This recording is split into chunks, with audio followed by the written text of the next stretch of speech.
शूद्र पशु नारी, यह ताड़न के अधिकारी, उनके सामने जब हम जिस तरीके से डॉक्टर अम्बेडकर कहते थे कि शिक्षा वो शेरनी का दूध है जो पिएगा वो दहाड़ेगा, जब हम वो शिक्षा प्राप्त करते हैं, पढ़ते लिखते हैं, अच्छा बोलते हैं, अपने अधिकारों के बारे में जानते हैं, जब इस यूनिवर्सिटीज में आते हैं तो सर हम थ्रेट बन जाते हैं, हम इनकी नजरों में खलकने लगते हैं। इनसे बर्दाश्त नहीं होता कि हम अपने अधिकारों के बारे में कैसे बोल रहे हैं, हम संवैधानिक तरीके से अपने हक की मांग करके प्रोटेस्ट कैसे कर रहे हैं, हम अपने राइट्स के बारे में बाउच कर रहे हैं, और हम इनसे पूछ रहे हैं कि अभी तक हमारे आधे से ज्यादा आबादी गटर में क्यों उतरती है नंगे बदन, अभी तक हमारी जो माए बहनें हैं संविधान के चलते, आरक्षण के चलते भूखे पेट लोगों के घरों में काम करने जाती हैं, ऐसा क्यों है अभी तक हमारे।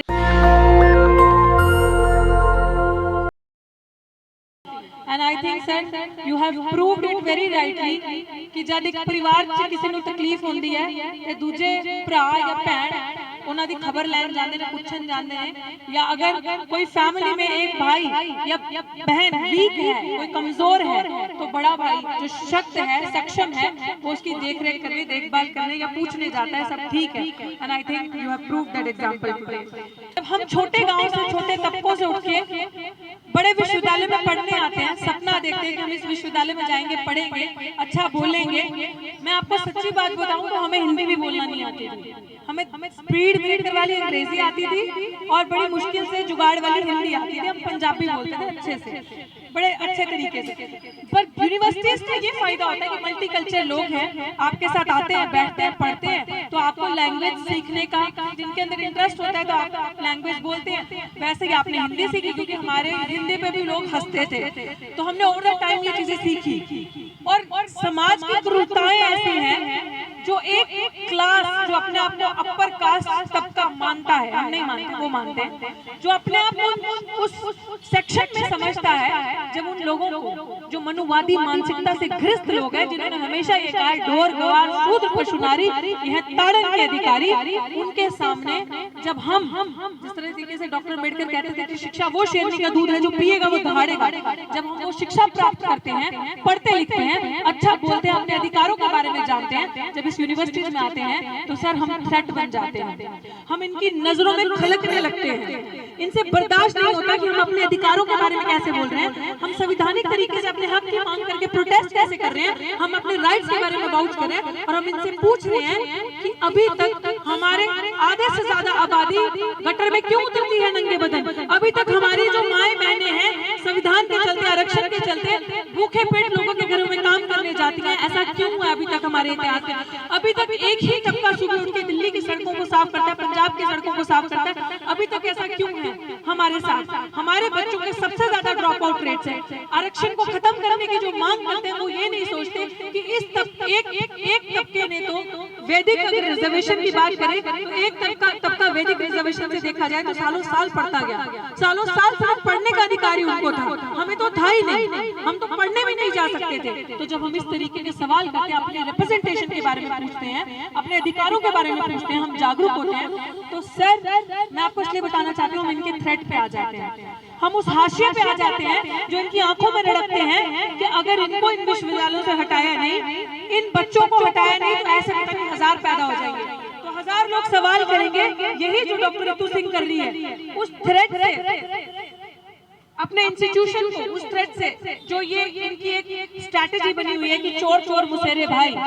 मेरे साथ क्या हुआ कि एक लड़की जो छोटे शहर से, छोटे समाज से आती है, मिनॉरिटी है, उसमें भी दलित महिला है, और इसके मुंह में जुबान है, अपने अधिकारों के लिए बोल रही है, तो इसको पहले टपकाओ। मेरे साथ एक स्ट्रैटेजी साजिश हुई। इस मैडम सविता रॉय जो दौलत राम कॉलेज की प्रिंसिपल है, मुझे 2 महीने के अंदर इन्होंने प्रताड़ित करना शुरू कर दिया था। मैंने 1 ही साल पढ़ाया, वो हर हथकंडा अपनाया मुझे अपमानित करने के लिए, मेरे बच्चों तक को ये बताने के लिए कि जिस टीचर की तो बहुत पॉपुलैरिटी है तुम्हारे बीच में, समझो वो नहीं है जो तुम समझ रहे हो, इस समाज से आते हैं। लेकिन मैं हारी नहीं, मैं रुकी नहीं, मैंने अपने सब्जेक्ट को अच्छे से समझा था, अपनी जिम्मेदारी अच्छे से समझी थी कि मुझे डट कर चलना है, मुझे लड़ना है, मुझे डरना नहीं है, तो मैं डटी रही, मैं चली रही। यहाँ तक इस लेवल तक वो लेडी आ जाती है, रजिस्ट्रार के साथ मिलके उन्होंने मेरे अगेंस्ट फोर्ज डॉक्यूमेंट यूज किए कोर्ट के अंदर, एससी कमीशन के अंदर।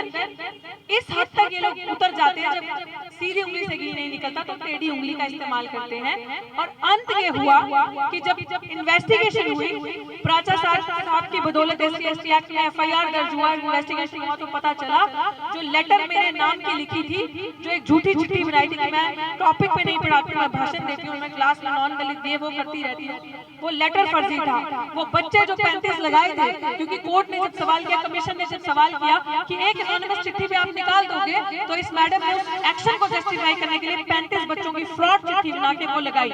इन्वेस्टिगेशन के दौरान वो भी पकड़ी गई। पता चलता है कि पूरे कॉलेज में डॉक्टर रितु के पढ़ाए तो वो बच्चे है ही नहीं 35, पूरे कॉलेज के अंदर वो 35 बच्चे नहीं है। और अब ऐसी धाराओं में आप देख सकते हैं चार्जशीट जमा है, वो अपराधी अभी भी कुर्सी पे है। और वहीं दलित कम्युनिटी के प्रोफेसर रतन लाल को यही डीसीपी रातों रात अरेस्ट कर लेते हैं फर्जी FIR पे, और यहाँ पे FIR भी है, वो भी SC/ST एट्रोसिटीज एक्ट के अंदर, और चार्जशीट भी है नॉन बेलेबल धारों के अंदर, किसी में 2 साल की, किसी में 7 साल की सजा, लेकिन अभी तक अपराधी अपनी कुर्सी पे कार्यरत है और पूरे फ्रीडम से वहाँ पे काम कर रही है। क्यों? निचोड़ बताते हैं, चोर चोर मुसेरे भाई, क्योंकि इनको पता है ये वाइस चांसलर रजिस्ट्रार जैसे शैतान लोग RSS के मनुवादी मानसिकता से ग्रस्त 1 मिनट में इसको सैक्रिफाइस कर दें, लेकिन उनको पता है कि अगर ये चोर जाएगी तो ये 10 की ओर लेके जाएगी, 10 का और नाम बताएगी।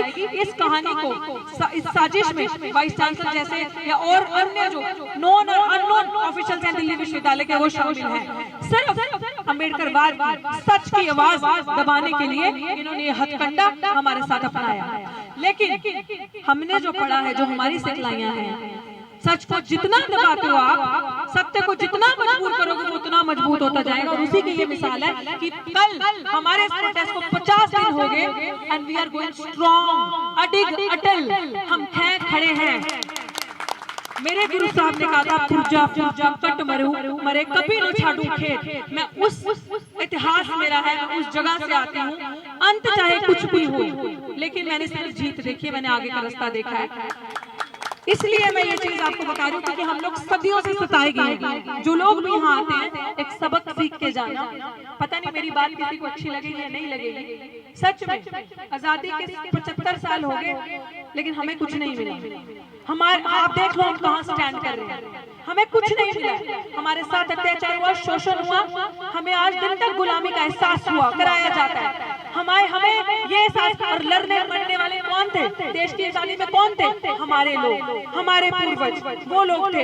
इन लोगों ने जिन्होंने अंग्रेजों के आगे घुटने टेके, सावरकर जैसे, जो माफी मांगने वाली औलादें, ये वो लोग, इनका वो इतिहास है। और हमारा इतिहास हमेशा लड़ने वालों में से है। इसीलिए कहा है 1.25 लाख से 1 लड़ाऊं तबे गोविंद सिंह नाम कहाऊं। तो वो एक जो है वो मेरे को लगा कि नहीं, उस एक का जिम्मा मैंने उठाया है और मुझे लड़ना है, मुझे फ्लैग बेयर करना है उस चीज का कि पीछे नहीं हटना, हमें लड़ना है, हमें मरना नहीं है। क्योंकि हम लोगों को इतना सताया जाता है कि हम लोगों के इंस्टीट्यूशनल मर्डर्स करवाए जाते हैं जानबूझ के साजिश से, कि इन बच्चों को इतना प्रताड़ित करो कि डर जाएं, इन बच्चों को इतना मेंटली हैरास करो ताकि ये सुसाइड कमिट कर ले या इनका इंस्टीट्यूशनल मर्डर खुद कर दे। But I chose to fight and I proved it कि हम डरने वालों में से नहीं है। अगर वक्त आएगा तो तुम्हें बताएंगे। अभी हमने 5 तारीख को ट्रेलर दिखाया था, अभी आने वाले टाइम पे 30 या 31 तारीख में एक दिन आपको बता दी जाएगी और हम उसमें इनको पूरी पिक्चर दिखाएंगे।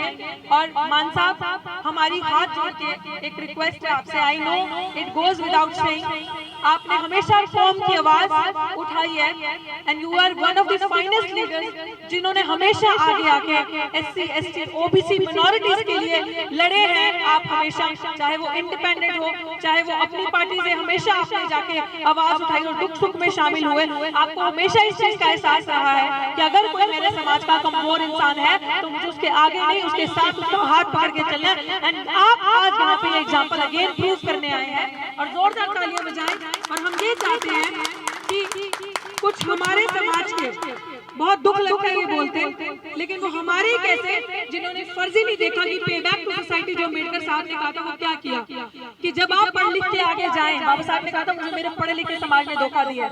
आज आपके सत्ता में बीजेपी में बैठे 131 MLA MP हैं, 303 की सरकार है, 131 आपके हैं, लेकिन वो गद्दार है, वो चोर है, वो दलाल है जो आपकी आवाज नहीं उठाते। आज हमारे बीच में मान साहब यहाँ पे सिटिंग एमपी हैं, तो सर जब पार्लियामेंट का सेशन हो तो आप इस तबके की आवाज सर वहाँ पे जरूर लेकर जाएं कि ये सदियों से दबाए हुए हैं और इनके बच्चे जब पढ़ लिख के आगे आते हैं तो उनके साथ ये होता है। और एक अपराधी सर जिसके ऊपर चार्जशीट जमा है वो आज भी कुर्सी पे है और एक बेगुनाह सड़क पे है, 50 दिन से ज्यादा हो गया, अपने हक की मांग कर रही है। And I think that is the best thing we can ask you to do for us sir. और मैं यही कहूंगी अभी क्योंकि मान साहब के पास टाइम कम है, उनको आगे निकलना है। आई थिंक मुझे जो पता चले 45 मिनट्स का टाइम है, तो मंच संचालन जो कर रही है साहिबा, मैं उनको माइक दूंगी और हमने रिक्वेस्ट कर दी है सर से, बिकॉज सर ने हमेशा फ्लैग उठाया, हमेशा जस्टिस के लिए, न्याय के लिए हमेशा आवाज बुलंद की है। और आज दिल्ली विश्वविद्यालय में आकर आपने हमारे 51 डे को इतना मजबूत किया है कि सर हम ये कहते हैं कि आज 51 हो जाए चाहे सेंचुरी पार हो जाए, हटेंगे नहीं। लाइक प्राचा सर कहते हैं कि जस्टिस चाहिए अनअडल्टरेटेड, संपूर्ण प्योर जस्टिस जिसमें कोई छल कपट ना हो। एंड जब तक वो प्योर अनअडल्टरेटेड जस्टिस नहीं मिलता, we will not move an inch, एक इंच भी हटेंगे नहीं, हटेंगे एक इंच, हटेंगे। डॉक्टर नीतू जी संघर्ष करो, हम तुम्हारे साथ हैं। नेशनल दस्तक की आपसे गुजारिश है कि अगर इसको बचाना चाहते हैं तो नेशनल दस्तक को सब्सक्राइब करने के लिए रेड कलर के सब्सक्राइब बटन को दबाएं, फिर बेल आइकन की घंटी दबाएं। नेशनल दस्तक को बचाने के लिए बहुत जरूरी है कि हर खबर को शेयर करें, लाइक करें, कमेंट जरूर करें।